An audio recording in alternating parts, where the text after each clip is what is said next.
ህይወትን ወዴት ነው የወሰድሻት? ቀጥ ብለሽ ህይወት ባለችበት እንድትወስጅኝ እፈልጋለሁ። ህይወትን ለምንድን ነው ከዚህ ያስወጣሻት? በማለት ፍርዬን እንቅ አድርጎ ይዟት ይገኛል።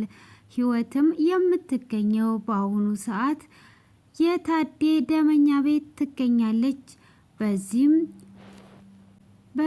ማርታ ደንግጧ ለታዴ ትነግረዋለች። ታዴም እጅግ ደንግጦ ይገኛል። ራይልም ወደ ቤት አልመለስም፣ ህይወት ትልቅ ነገር ሰርቋኝ ነው ከቤት የወጣችው እያሌ ትገኛለች። ሰላም ጤና ይስጥልኝ፣ እየሩስ ነኝ።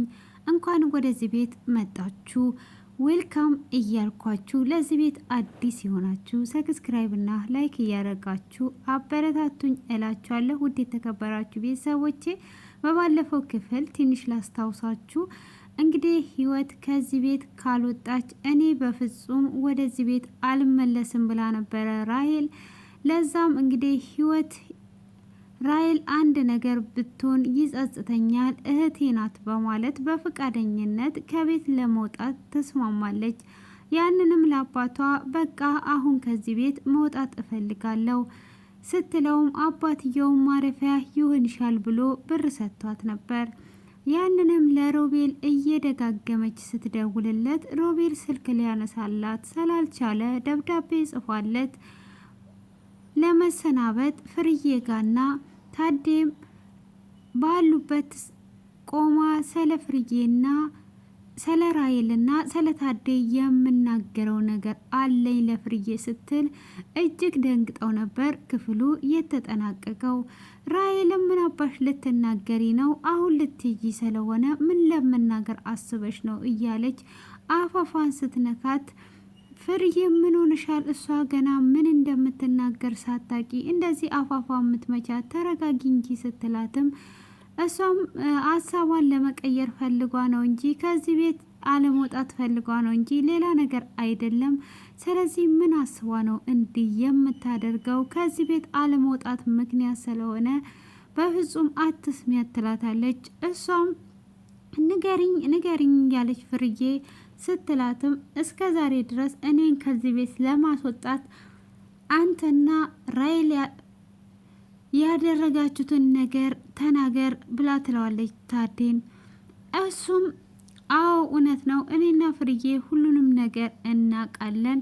ይህንን ያደረገችው እህቴና እኔንን፣ ስለዚህ አሁን ተይው በማለትም እሱም እንግዲህ ስለ እሱ የምትናገር መስሎት እጅግ ተጨንቆ ነበር። ታዴ አባቴ ነው የምትል መስሎት በጣም ተጨንቆ ስለነበረ ይህንን ልነግራችሁ ነው፣ እኔ ምንም ነገር እዚህ ቤት ያጠፋውን ነገር የለም ብላ ራሷን ነፃ አውጥታ ወጥቷት ይሄዳለች። ታዴም እኔ ሸኝሻለሁ እስከምትፈልጊበት ብሎ ተከትሏት ይወጣል። እሱም እኔም ማስጨነቅ ደስ ይልሻል አይደሉ ወይ ብሎ ሲላት አዎ ስትደነግጥ ደስ ይለኛል፣ ሆኖም እኔ ከዚህ ቤት ሄድኩኝ እንጂ የኔና ያንተ አባትነት ቆመ ማለት አይደለም፣ በቅርብ በአደባባይ ቆመን ታሳውቀኛለህ ብላውም ፎክራበት ትሄዳለች። እሱም ይደነግጥና በያውን ሂጂ እኔ ልጄን ልቀበል ይልና እንግዲህ ማርታንም አንቺ ተከታያት የምትገባበት ይላታል። ማርታም እንግዲህ እሷን በመከተል ትሄዳለች። ታዴም ወደ ቤት ተመልሶ ፍርዬ ቤት ነበረች፣ ሮቤልም መጥቶ ነበር። እነሱ እንደወጡ ህይወትን የት ነው የወሰድሻት ብሎ እንቅ አድርጎ ቀጥ ብለሽ ተናገሪ ብሎ ይላታል። እሷም እኔ ህይወት ጠባቂ አይደለውም፣ እኔ ስለ ህይወት አላቅም ብላ ብትለውም አሁን ትናገሪያለሽ ወይስ አትናገሪም ብሎ አንገቷን ሲያሳምማት እሷም አልጋ ቤት ይዟ እንደምትቀመጥ ትነግረዋለች። እሷንም ወርውሮ በወጣበት ነበር ታዴ የመጣው። ታዴም በመጣበት ሰዓት ሮቤል መጥቶ ስለ ህይወት አንቆ እንደጠየቃት ትነግረዋለች። እሱም እንዴት ነው እንደዚህ የሚያደርገው የት አለ ብሎ ሲላትም አሁን እኔ ህይወት ያለችበት ስነግረው ወጥቶ ሄዷል።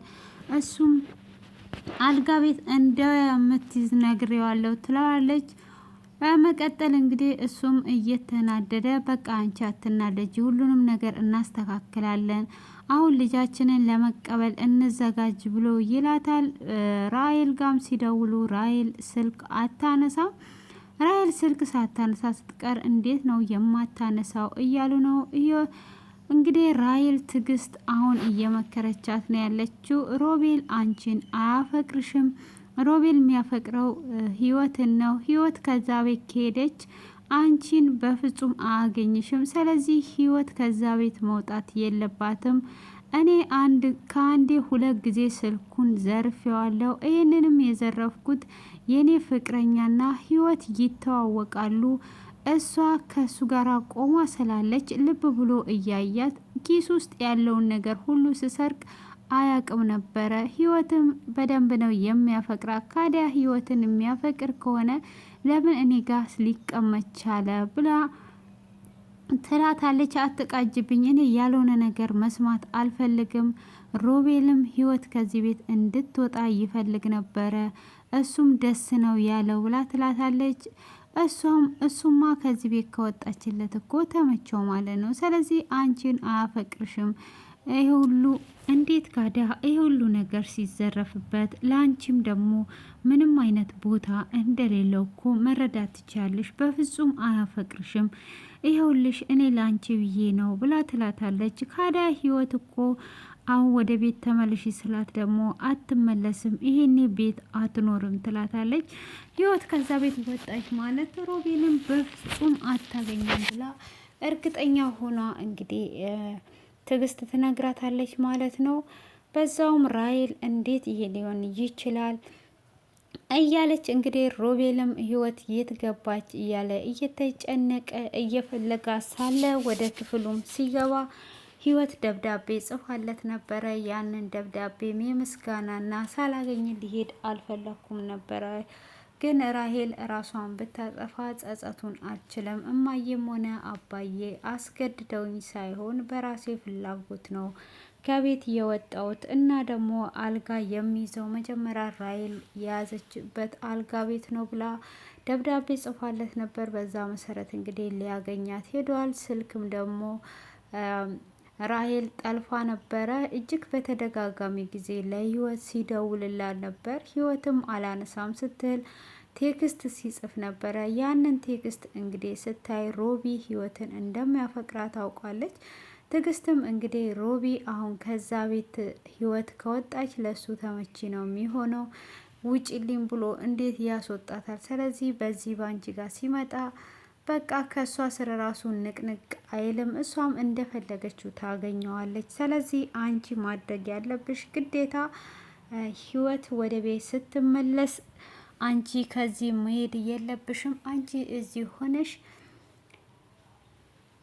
ሮቤልን ማግኘትና የግልሽ ለማድረግ መሞከር ነው እንጂ ያለብሽ እሱም ያፈቅራት ህይወትን ነው ብሎ ትላለች። ካዲያ እሱ ህይወትን የሚያፈቅራት ከሆነ ለምን ከኔ ጋር መሆኑ አስፈለገው? ለምንድን ነው እኔ ጋር ጊዜ እያሳለፈ ያለው ብላ ስትላት፣ ይሄንን የሚያደርገው ህይወት እንድትወደው ይመስለኛል። በመልካምነቱ ለአንቺ በሚያደርገው ህይወት ወዳው ወደ እሱ በደንብ እንድትቀርብ በጣም መልካም ሰው እንደሆነም እንድታቅ ጭምር ድረስ ነው በማለትም እንግዲህ ያለውን ነገር ይነግራታል ማለት ነው። አሀ እንደዛ ከሆነማ በጣም ይገርማል። ለዚህ ምንም ነገር አትንገሪኝ ስለ ሮቤል ትላታለች።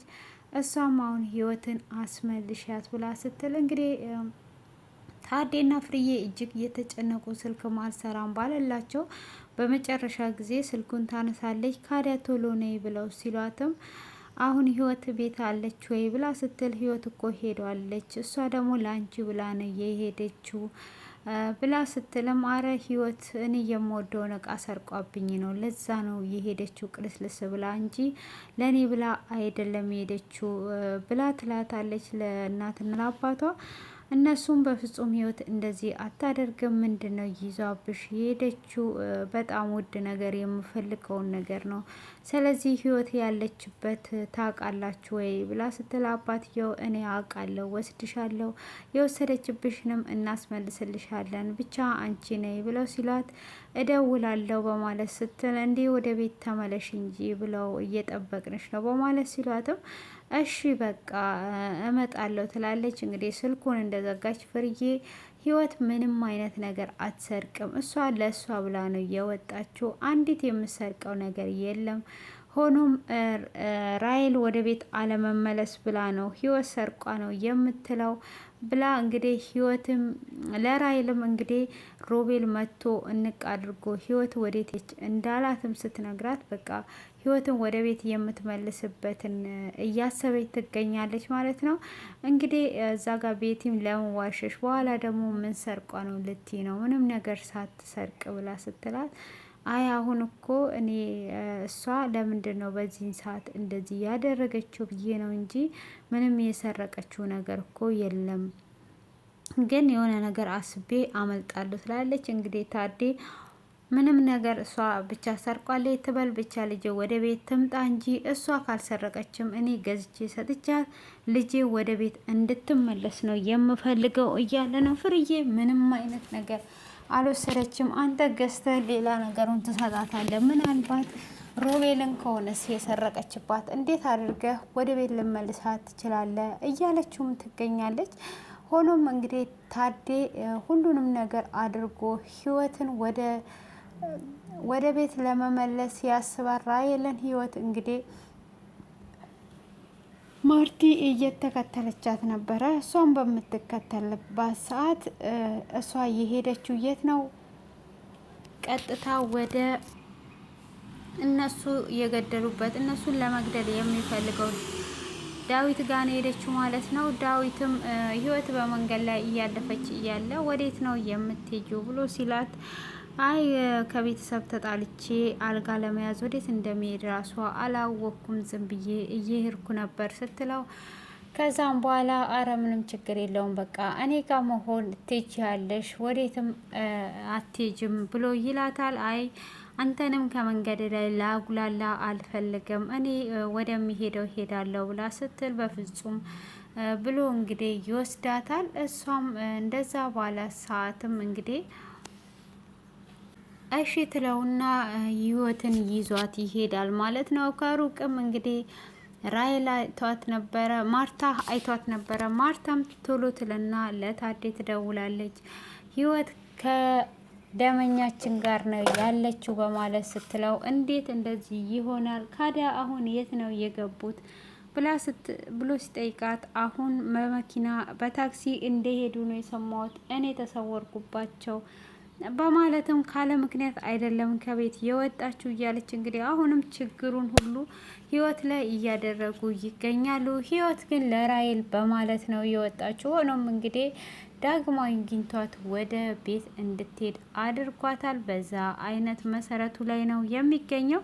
ህይወት እንግዲህ አሁንም እየተንገላተተች ነው። በሁሉም ነገር እሷ ላይ ነው የሚያደርጉት። አባትየው መካዱ ሳይቀርም እንግዲህ አሁን ደግሞ ምን ሊያደርጓት እንዳሰቡ እንግዲህ አሁን እዚህ ጋር ደግሞ ትዕግስት በደንብ አድርጓ ራሔልን እያስረዳቻት ነው። ከዚህም በፊትም ፍርዬ በደንብ አድርጓ እያስረዳቻት ነበረ። በፍጹም እንደማያፈቅራት ሮቤል የሚያፈቅረው ህይወትን እንደሆነ ከሷ የተነሳ እንግዲህ መጀመሪያ ፍቅረኛዋ እንደ ጎዳት ፍርዬ አሁንም ልጄ ትጎዳለች በማለት በደንብ አስረድቷ ብትነግራትም እምቢ ብላ ነው እንግዲህ መጀመሪያ ህይወትን ራሱ እዛ ቤት ፍርዬ እንድትቀመጥ ያደረገችው ራሔል ከዛ ቤት እንዳትወጣ፣ ሮቤል ደግሞ ህይወትን ብሎ ከዛ ቤት ስለማይወጣ